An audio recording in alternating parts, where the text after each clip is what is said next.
Hey guys, so this is a psoas stretching video. It's going to give you some exercises to stretch the psoas. A lot of us have lower backs, and that's because sometimes our hamstrings are too strong, our glute muscles aren't contracting, or we have really tight psoas. And so the psoas is quite a complicated area to get because it's residing over the hip and the back. So to be able to actually activate it and stretch it, we need to tilt the pelvis back and contract the core. So here's a few exercises. I would work on two sets, around 20 seconds hold on each side. So the first one would be coming into an elevated position on a table or sofa, or here is my block, okay? Now from here, we don't sink down like this, okay? We come up, we push our hip forward, and we contract. And then we go a little deeper.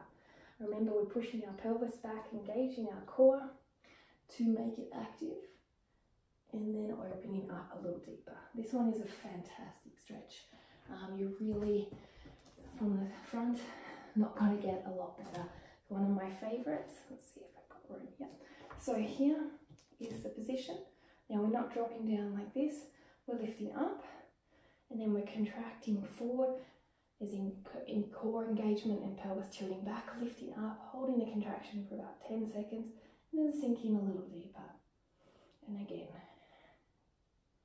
Okay, this is fantastic. Be one of your most amazing stretches you can do.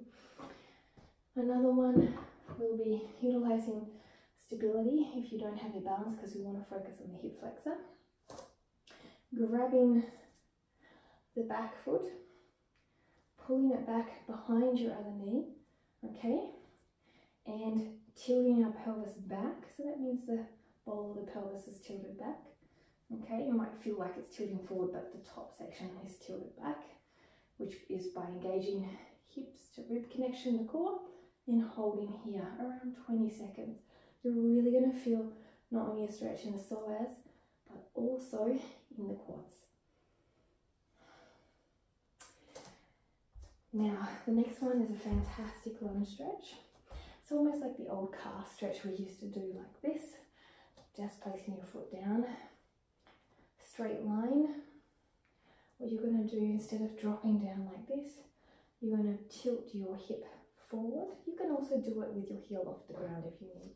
Tilt your hip forward, as in the bottom section, top section back. So there's the pelvis tilt back, if that makes more sense, by engaging your core.